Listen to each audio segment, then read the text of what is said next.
What's good, everybody? So tonight we are talking Kraven the Hunter spoiler review and discussion. So it's just three of us on tonight, maybe four if Zach jumps on when he has a chance. But yeah, we'll just get into this review of Sony's Kraven the Hunter about this movie. So it is a mess of a movie, a pretty giant mess in my opinion. But there is some potentially a good movie somewhere in this movie. I thought Aaron Taylor Johnson brought a good performance, and I bought him as Sergey, Kraven the Hunter. I liked Russell Crowe as a mobster, and I thought he was good in this. And the chemistry between him and Aaron were pretty good on screen. Um, some really good action bits in here. There's some good action bits. There wasn't that bad of a CGI stuff. But the biggest issue with this is that Sony, just kept puking on themselves with their spin-off Marvel movies or Spider-Man spin-off movies. The biggest problem I have with this movie, there's a few of them, but the biggest one was that they still felt the need to tell an origin story so that they can explain everything without focusing on what makes the character such a good popular character, why fans like Craven. It's they just feel like they have to go into, hey, this is how he got his superpowers, and this is how this happened, this is how that happened. Not just never mind, just trying to just dive right into him that he's already Craven. He's the hunter, like we saw in that first 9 minutes where he has a list, and he's just doing the things that makes this movie appealing. And they really dropped the ball with putting too much into this 2 hour movie that you didn't really need. Um, I think the other negative that I didn't like about this was how they handled Calypso. I thought like there was just too many changes to the character. You didn't feel that she was Calypso and the importance of what she means to Craven. Like in the comic books, just making her a lawyer, giving her a whole new story, a whole new background. It just didn't feel like Calypso, in my opinion. It just felt like here's another dull character or lead female character who just doesn't really you just really couldn't do anything with. It was just very wooden, or in my opinion. Um, there's too many storylines happening instead of focusing on one direct story. The main story to me should have been Craven and his father, like a sense of father type kind of story, because we saw his father as being a villain, and we see how Craven Sergey feels towards his dad, and just we see a lot of these built ups and Dimitri and his evolution from being the brother to the chameleon, and towards the end of the movie and things like that. It just felt like all over the place. And then you had teases of like the jackal, and they really were trying to set things up for this movie for a sequel instead of really trying to tell a consistent story and really try to make you care about these characters. Aaron Taylor Johnson, he can play a lead role in a movie. It's just this one just didn't have a good script, and it just didn't have a good story to really tell. It was just a lot of bad editing issues, pacing issues. You know, there's very clear you saw some of the reshoots with the lion biting him, which was supposed to be a radioactive lion, which were rumors. But it's not as bad as Madam Web. It's not, but it is another bad Sony Marvel movie, which they get in their own way. Like I said before, if the audience is curious about this movie, I would say wait until it's streaming on Netflix. I think if you wait until Netflix, you might be curiosity about this movie. So my score is a 4.5 out of 10.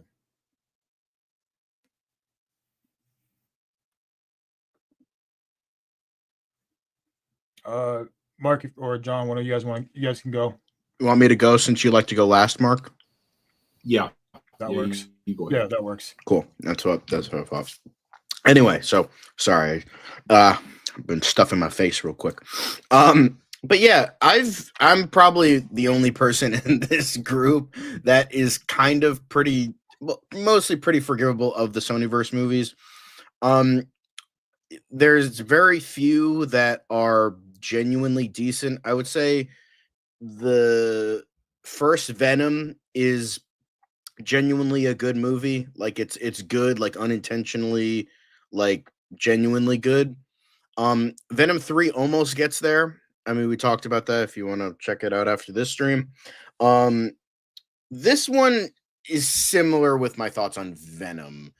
I think Venom 3, sorry. Venom 3 was a little bit better, but this was I would say this one's kind of close in regards to it's like as Rome was saying, it's almost a good movie. Like Aaron Taylor Johnson is great. He's always great and everything. Like it's been the rumor for a while that he's going to be the next James Bond, and I would love to see that. And I think he could more than do that. Most definitely. I mean, I might not have loved Bullet Train all that much, but he was great in that.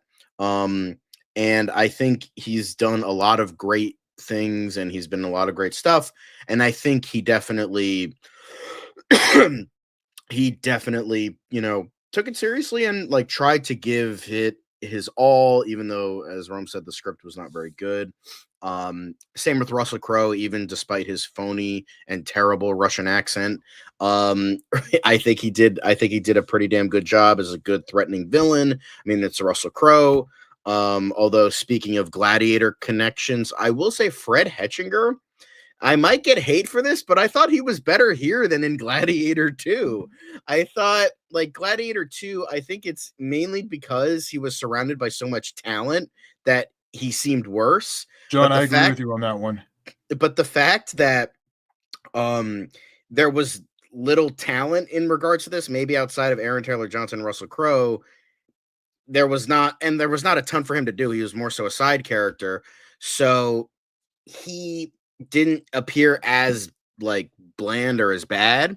So I thought, and even then, like towards the end, spoiler, with like his turn of becoming a villain, I thought it was like, yeah, it was the obvious, like, oh, the person he was trying to save becomes the villain cliche. I think it still worked, and I still think like he was kind of menacing, not gonna lie, like not great or anything, but like honestly, he sold it. He sold it.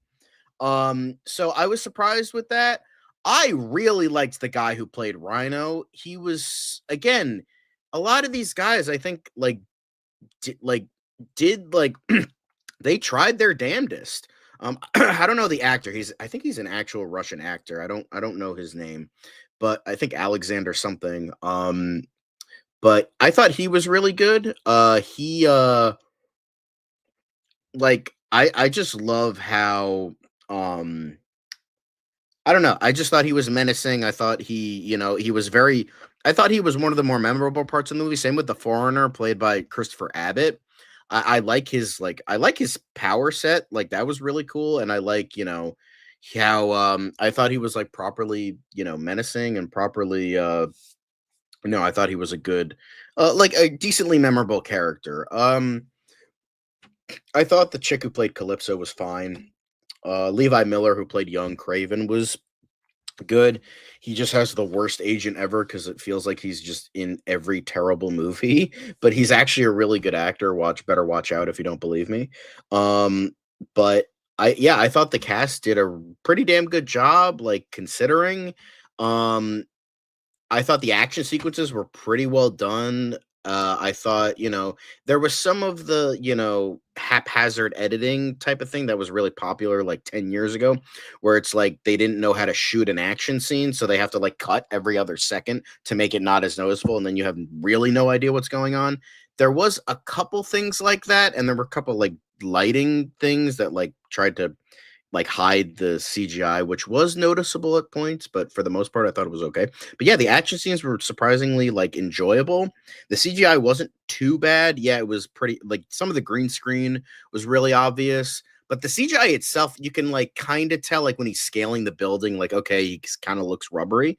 But for the most part, I was surprised that it was not that bad. And then what else did I like? I liked I thought the cinematography was surprisingly really good. Like there were a couple like really, really good looking shots. Like one that sticks in my mind was the shot where young Kraven, played by Levi Miller, is killing the poachers like before it goes back to the present. There was like this really long shot in like the wheat field, and it was like almost sunset. It was like really well shot. Like it was a good memorable shot to me. And then yeah, but and overall I enjoyed it. There is some bad stuff. It's a Sony verse movie. It's not going to be genuinely great. As Rome said, there's a way too much going on. I think either Russell Crowe as his father or Rhino should have been the villain. It shouldn't have been like both. It should have been like an either or situation. It is kind of boring for long stretches. Like some of the character stuff I was like kind of interested in, but at the same time I was like, all right, can we like kind of get this over with? Like they should have chopped this movie down to like maybe hour 45, hour 50. I don't think it should have been over 2 hours. And then on top of the fact it was paced weirdly, very paced poorly. It was edited weirdly as well. As I mentioned, the choppy editing during the action sequences. I thought but it was still like there was like weird dissolves and like weird cuts and like all that throughout the movie. And as I said, the boringness kind of did not help with the poor pacing as well. And then it had those like unintentionally like funny Sonyverse moments where it was like, my grandmother died not too soon after that, and I never saw her again. I'm like, who's writing this shit? And then you can like half of Calypso's dialogue was like bad ADR. So, there is noticeable bad stuff, but in terms of like the pantheon of Sonyverse movies, it's not as bad as Madam Web, it's not as bad as Morbius, and it's not as bad as Let There Be Carnage. It's like kind of somewhere in the middle where it's like it's almost a decent movie, but there's a lot of dumb Sonyverse crap that's just like why. And the thing is, JC Shandor is a very good director. He did A Most Violent Year and Margin Call, which I think he was nominated for I think Best Original Screenplay. So yeah, I think it does do a lot of good things, and I enjoyed my time with it. However, there is some dumb stuff, but it's not even close to being like the worst like superhero thing or the worst like Sonyverse thing. I will say I didn't mind Rhino. I don't think he was that bad. I kind of liked the look. It's just the CGI was a little wonky. And then Chameleon, yeah, you could tell that it looked like that was like a reshoot or something. But yeah, but when it came to like the long landscape stuff and like the bigger picture stuff, I thought the CGI was pretty good. But yeah, overall, I enjoyed my time with it. I'm more forgivable than a lot of other people when it comes to the Sonyverse movies, whether they're intentionally or unintentionally funny or good. So yeah, I thought Kraven the Hunter was fine. It's not over till it's over. Let's hope that Sony can like get a clue and like start making decent Spider-Man movies like their animated shit. So, one can only dream, but for the time being, let's just pray to God that Marvel doesn't fuck up Spider-Man 4. But with that, I give Kraven the Hunter a 6.5 out of 10.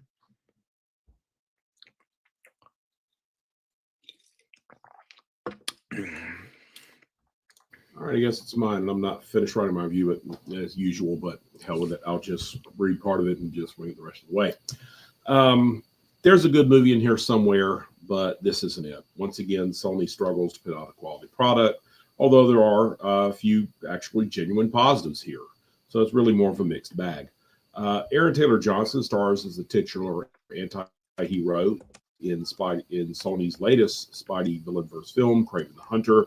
Russell Crowe stars as his father, a Russian mobster by the name of Nikolai Kravenov, on a hunting trip in Africa. Young Sergei Levi Miller, as a young man, and Aaron Taylor Johnson as an adult, is nearly killed by an extremely large, poorly rendered CGI lion, but he is healed by a mystic potion given to him by a young Calypso, played by Diana Babikova as a young woman in this particular scene, and later by Ariana DeBose. Which gives him, of course, superhuman strength, speed, senses, etc., yada, yada, yada, yada. He leaves his weaker younger brother, Dimitri, Billy Barrett, as a young man in this particular scene, and later Fred Hetchinger as an adult, along with their abusive father, and grows up to become big, buff, way too tight t-shirt wearing Aaron Taylor Johnson. He fights bad guy.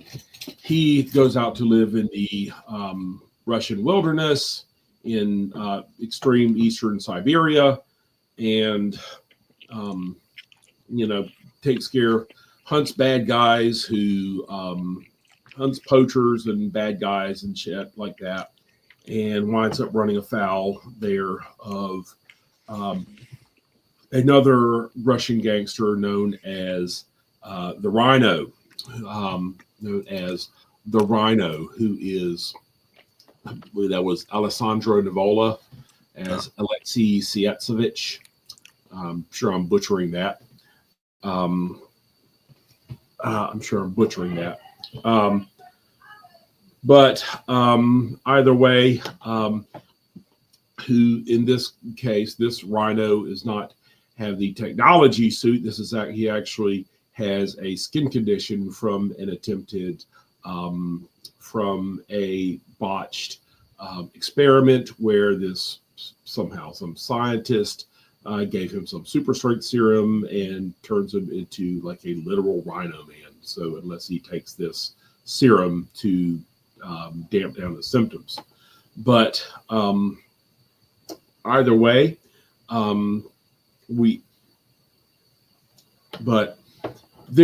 you see a whole lot of cameos in this, not just Rhino and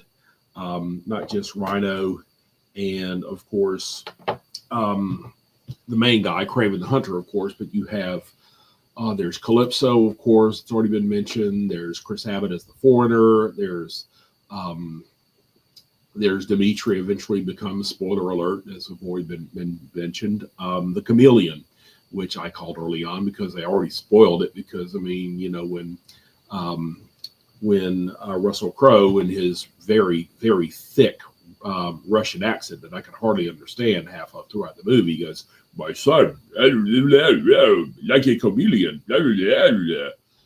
So I say, oh, okay. So they're telling he's going to be chameleon. Okay. So of course he winds up going to become chameleon. So, I mean, but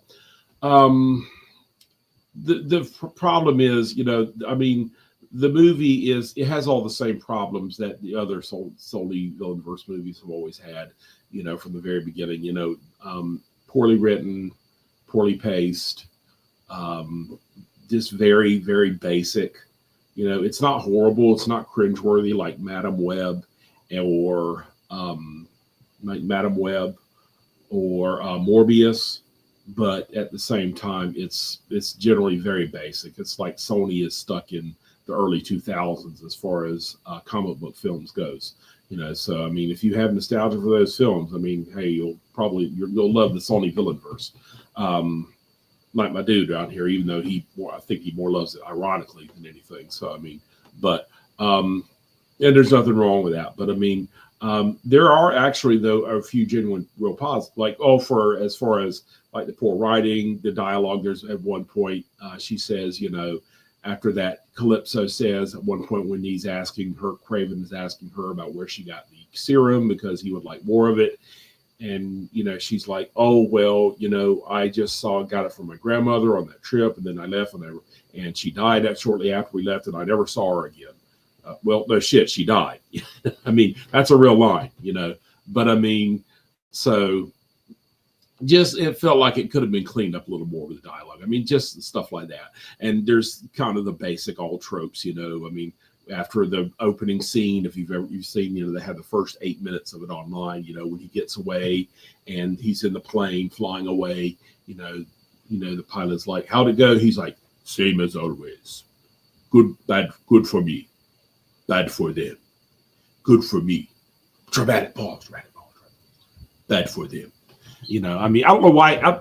Maybe I'm wrong there. I seem to remember him speaking with a Russian accent. That seemed like, why is he still using a Russian accent? I'm like, why is he still using a Russian accent? Because it confused me. Because when it went the flashback right after that, I'm like, where did the Russian accent go? And then you see him later, he doesn't have the Russian accent. So I'm like, why was he using the Russian accent on the plane? That's like, I don't know. But I mean, it's just little things like that, you know. I mean, you know, of course, you know, he's walking around like this the whole time, you know, lots of shots of him going like this, you know, or going up like this, you know, shots of his biceps and back, so from the back, you know. So I mean, man titties. Exactly. Yes. Thank you, Jack.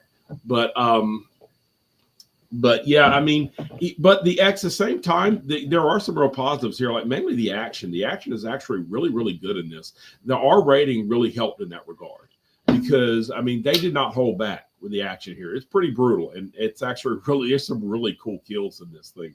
So, I mean, like you see him kill people with bear traps. You see somebody get split in half, literally, over a fucking Damn.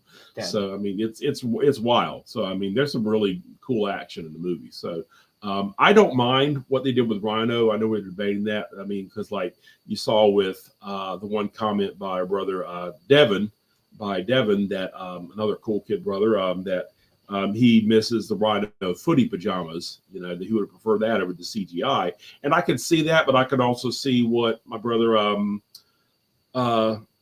John says down here, that it's definitely, he'll take that any day over the that lousy suit they did in Amazing Spider-Man 2. So I know dinner's ready. Just a minute. But the TV, it's whenever I try to play a movie, the screen gets green. Okay, just a minute. But I mean, but you know, the action is really good. It's really solid. It was almost a good movie, but you know, it didn't quite reach it for me. You know, so I mean, it's not a bad time, not a terrible time. You know, I'd say wait for streaming. You know, so like Rome's, I'd say wait for streaming. You know, so I mean, I think you're better off there. I don't think it'll be too long before it gets to streaming anyway. It only debuted with like $11 million this weekend, which is just sad. So I mean, yeah, exactly. The Rhino Transformer. This was definitely better than the Rhino Transformer. I think it could have been executed a little better, maybe, but I see what they were trying to do. Honestly, I figured they would do more of this in the Amazing Spider-Man films when I saw it, because it seemed that since they had already done that with the Lizard, that they would go that way, and they had already established that Oscorp was all about, you know, genetic engineering. That's the way they would go with Rhino, but I mean, I guess not. So, but anyway, that's my review, and I ultimately I gave it a 5. You know, so I mean, it's solid middle, I think, as far as the Sony villain verse goes. You know, so I mean, so yeah, but. So I mean, I agree. It's probably is the third best, but honestly, that's not saying. That's not saying much. Not saying much, yeah. I mean, I looked up the writers for the movie. Richard Wink, who wrote the Equalizer franchise. You can see why the action was pretty good. But the guys who wrote the story was Art Markham and Matt Holloway, who are best known to write Transformers, Last Night, Uncharted, Men in Black, International. They got credit for Punisher, Warzone, and Iron Man, the first one, but that's all they're known for. Is recently there's just some bad movies they've done recently. So that explains a lot of why Kraven wasn't such a great movie. I think Shandor tried to do something decent with this, because he is, you know, as I said, he's a decent. I still have a Most Violent Year on my list. I've heard that's really, really good. But yeah, it's one of those cases. Well, although to be fair, to go off what you were saying, Mark, I actually did know that about the chameleon before I even started the movie, because I actually looked it up, because I was looking up Kraven like months ago, and because I saw something like, oh, that's interesting. Let me double check that. And yeah, they are. Hey, right, bro. dude. Chameleon and Kraven in the comics are half brothers. So I already knew that going into it. So I'm not saying like everybody knows that. That's a pretty weird piece of comic knowledge. I'm not saying oh my God, you should have known that, you fucking. No. I'm just saying like, I knew that. So I didn't know about it till I looked it up after seeing the movie. Yeah. But it's like, oh yeah, he's a chameleon, and I'm like, really? Like, come on, man. That's like saying like the fucking title of the movie and then roll credits. It's like, I am Kraven the Hunter. Cut to black. Like, come on, that's ridiculous. Yeah, exactly. I'm craving some justice. Yeah, are we craving Kraven? Not really, but you know. Yeah. But I mean, it shows that like even for the littlest bit, like they did learn from their mistakes and made this R-rated when Morbius should have been R-rated. Yeah. Absolutely. So I mean, there's that. There's something, I guess. Yeah. But you know, it's. And also, I don't know if you guys noticed this, but I mean, I remember seeing from the trailer, again, probably from reshoots or they mismarketed, one of the two. I wouldn't put it past Sony either way. I don't know if you remember from the trailer, the shot of him with the torch, and he's wearing the Kraven vest, like that, where he's in at the end of the movie, and he's like exploring a cave. I'm like, that wasn't in the movie. So either that got cut out because of a reshoot, That was supposed to be a post-credit scene. That was supposed to be the ending. There was supposed to be something with like more with him wearing the big lion vest. So I'm like, that's you thought we wouldn't notice, Sony, but we did. Well, at least I did.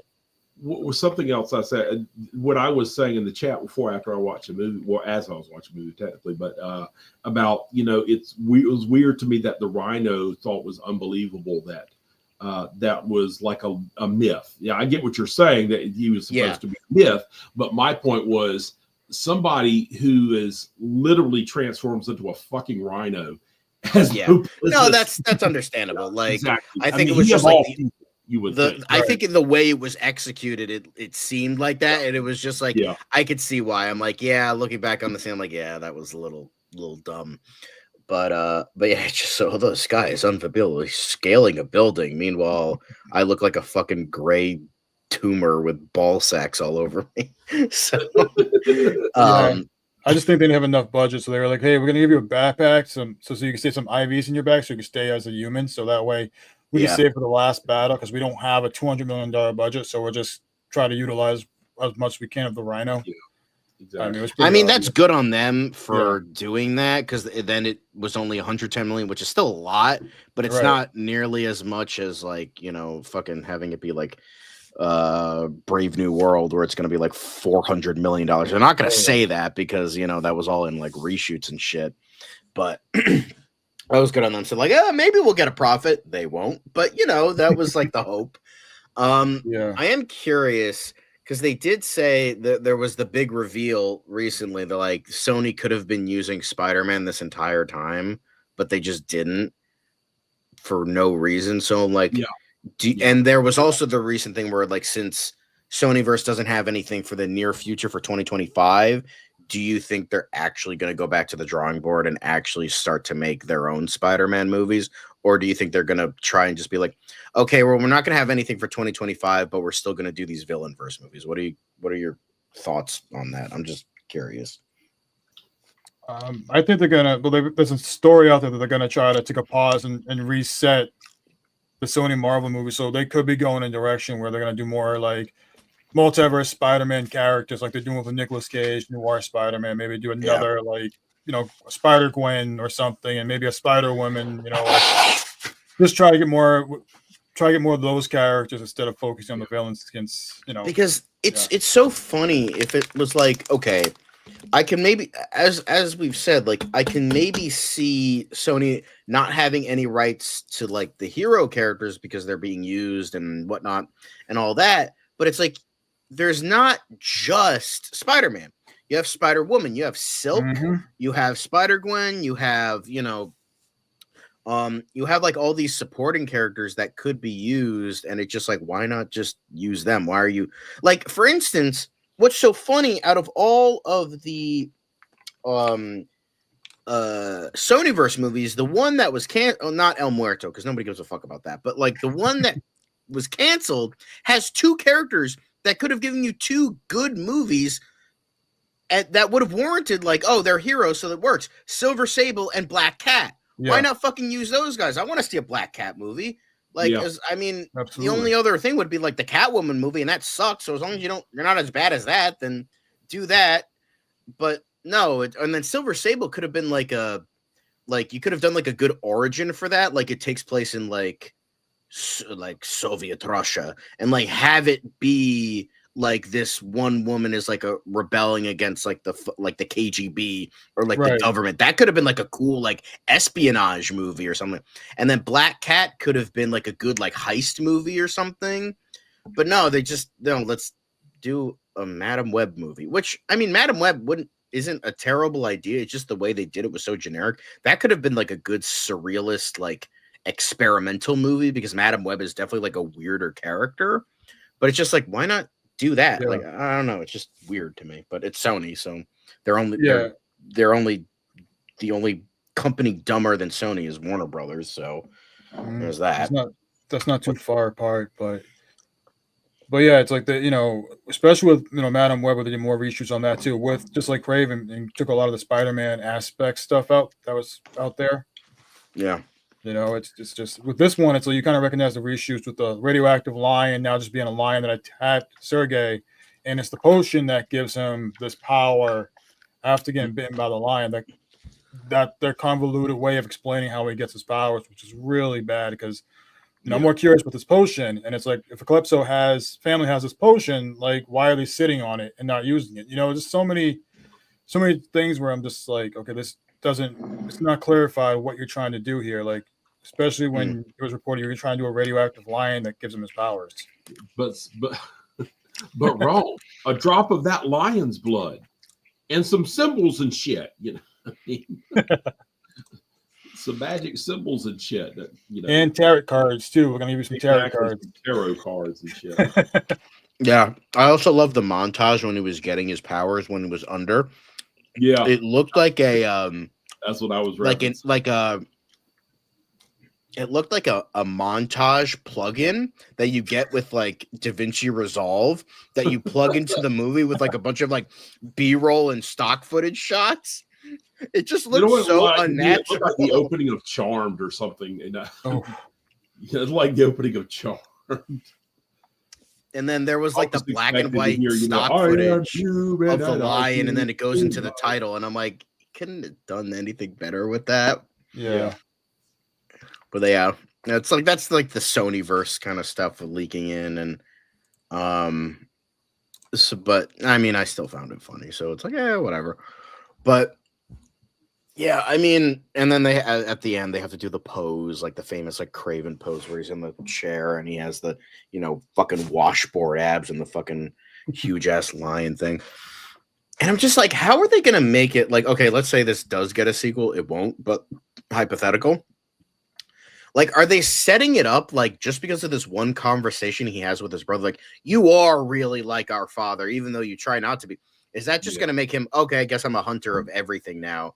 And it's just like, is that what they're going to try it, would have tried to do? Because it like, I think, or is it like, is it like he figures it, like he finds like 10 years later, he finds Spider-Man. He's like, I'm afraid of spiders. So I'm gonna kill him because of my fear of spiders. Like that sounds like something like he called my invention barf levels of fucking stupidity. If that's but you can see that. You could definitely see fucking Sony doing that. Like this guy, I'm so scared of him. I have to conquer my fear by killing Spider-Man.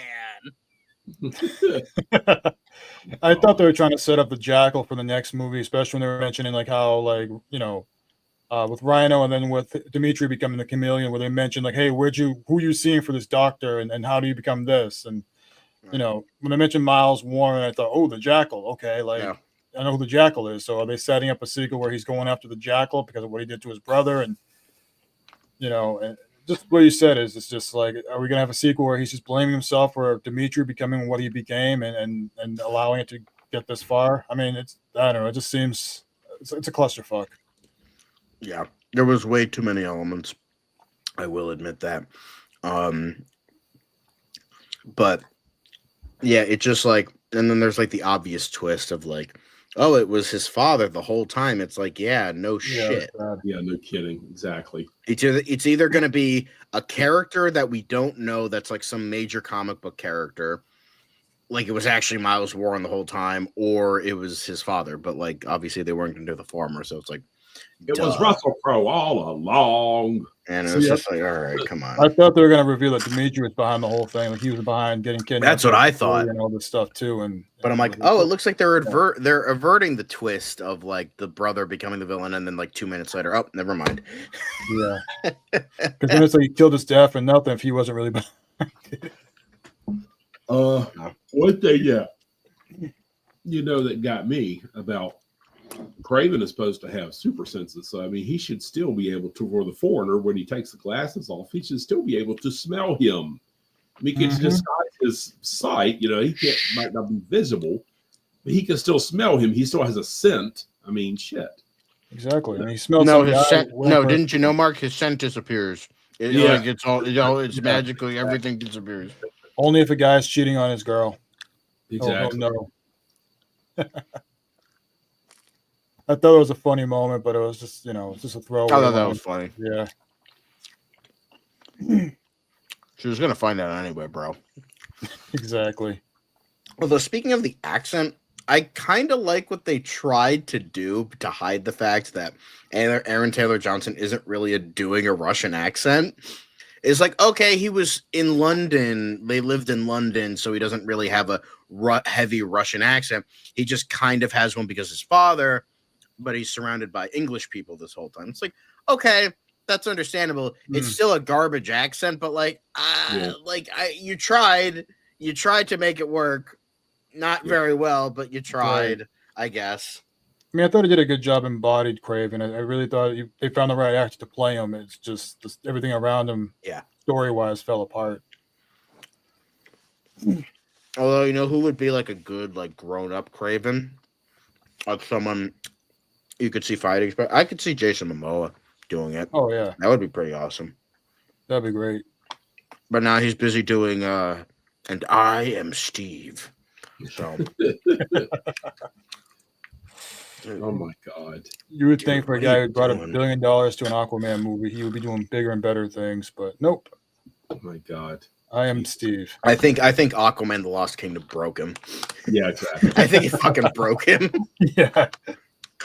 I mean, that can happen though. I mean, one film can kill your momentum like that, you know. I mean, that's what happened to Zachary Levi. Fucking Shazam 2 bombed, and now he's an anti-vaxxer Trump supporter. It's like, whoa, where the fuck did this come from? Supposedly, he believed he was going to have the same success The Rock was going to have. The Rock has. Yeah. With Shazam, but. Exactly. I mean, he's a TV actor. Just go back and do some more TV stuff. Like, he did a good job with, Chuck, which I liked. Yeah. It's a shame because I did like him in that role. He surprised me with playing Shazam. Yeah, he was great. But I don't really know if there's anything else to talk about this. It's like typical Sony fare. I don't know if there's really anything hugely to talk about in regards. Oh, I just realized I'm wearing a Spider-Man shirt. I did not plan that. You're right. I thought you were. No, I swear to I mean, I totally planned it. If I'd have thought about it, I would have worn my Venom t-shirt, you know. So. Yeah. But now I have my Spider-Man shirt. I didn't think about that. But yeah, this was it's fine. Wait till streaming. Don't see it in the theater. Yeah. Go see like Wicked again or Moana 2 again. Actually, don't see Moana 2 again. Go see Gladiator 2 again. Gladiator 2, Wicked 2. Or wait until Sonic. Sonic, Sonic's Wicked 2, all out in theater. Next year, part 2. Now in theaters, Wicked Part 1. It ends with Oppenheimer dropping a bomb on the Emerald City. Yeah, exactly. Yeah.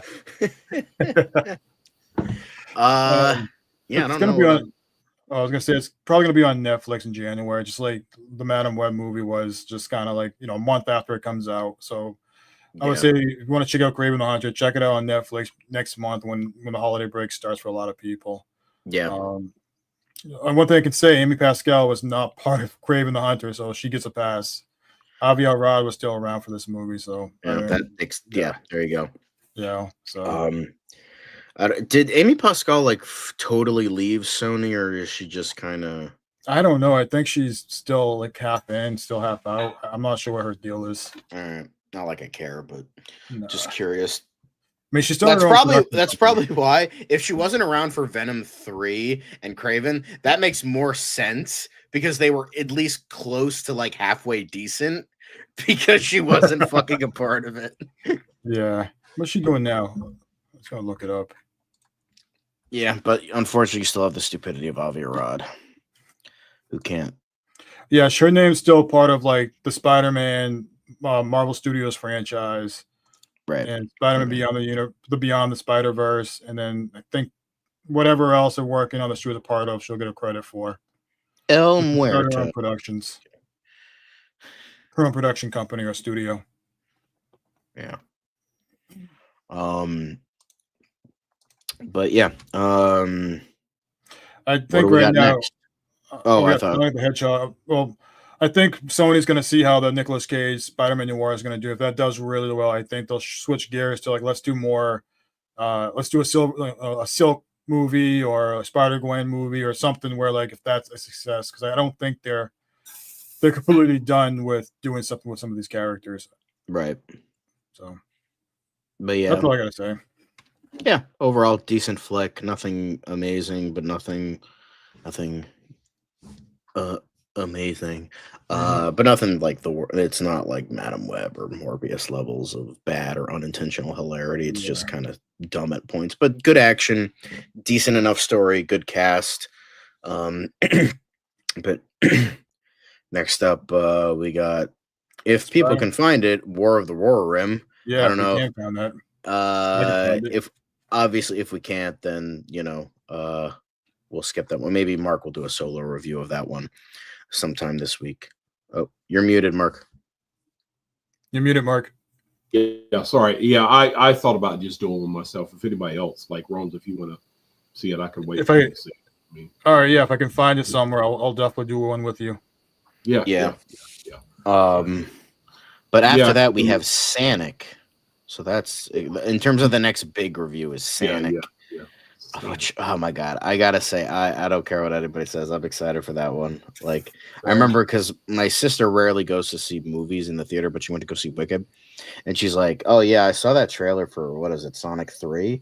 And I'm like, "Oh yeah, Sonic 3. That looks really good. That looks really fun." She's like, "Oh, it looks like the fucking stupidest thing ever." I'm like, "All right, fuck you, man." Yeah, I can't wait for that movie. My nephew and other family were excited for that movie, so I'm seeing it a second time after I see it the first time Thursday. Yeah, So, and funnily enough, I just finished watching. Ben Schwartz was on Game Grumps. I don't know if anybody knows Game Grumps, but he did say he did. I don't know if he was supposed to let this slip. I don't know if it's like official or not, but he did say this. He's like, the only way they'll greenlight Sonic 4 is if Sonic 3 does well money wise. So guys, if you want to see more Sonic, go see Sonic 3. yeah. Don't let Disney win, okay? We gotta fuck Mufasa. Fuck their like Godfather 2 prequelitis bullshit that makes no fucking sense. All right? Go see Sonic 3. And Exactly. as we see, right dude is hosting it. And then after that we got Nosferatu, and then Fuck yeah. actually in between, I think Right Dude is doing his Ranma 1.5 review. Are we doing anything like for the end of the year, like best movies, worst movies of the year? We're doing that next year. Yeah. That's going to be the first week in So that's the first week. I think, don't we do worst then best then most anticipated? Isn't that what we do? Yeah. So the first 3 weeks of January are going to be those. But yeah, so in terms of just movies, we might do War of the Roar Rim. We are definitely doing Sonic. We're definitely doing Nosferatu. And Right Dude is doing a solo review of the new anime Ranma 1.5 reboot. So yeah. And he'll be hosting, and he'll be the host for Sonic the Hedgehog 3. Yep. But yeah, like John said, go see Sonic. Fuck Mufasa. Fuck Disney. They made their money. Let Sonic have this weekend. Yeah. Or the remainder of the month. Like that. I mean, I think more people, especially the kids today, they're more excited for Sonic 3 than Mufasa. I think Mufasa, I don't know anybody who cares to see Mufasa. I mean, Right Dude showed us the event that's like before it actually comes out. The Sonic one was filled, and Mufasa had less than like half the seats filled, like not even. So I'm like, but it's just like, it's the international box office. I'm hoping that they go with Sonic over Mufasa. Yeah, like I think that's kind of like I can see Lion King taking international box office because it's Lion King, or Mufasa because it's Lion King. But yeah. But it is what it is. So I mean, Sonic has Jim Carrey, so easy win, and it's got Idris Elba and Keanu. It's got Keanu, guys. Who can't love Shadow? Keanu? Yeah, exactly. I mean, everybody loves Keanu. I mean, Jesus, come on. If you don't know anybody who doesn't like Keanu, send them to us, and we'll take care of them for Absolutely. you. John Wick style. But that's it. Yeah. That's gonna do it for us. Go home. Wait for Kraven the Hunter to come out on Netflix or a streaming service near you, or it's wait for it to come out. Don't bother seeing this in theaters. No, it's more of a streaming service movie than a theatrical movie. Mm-hmm. Mm-hmm. That's gonna do it for us. We'll see you for the Sonic the Hedgehog 3 review. Peace out. Peace out.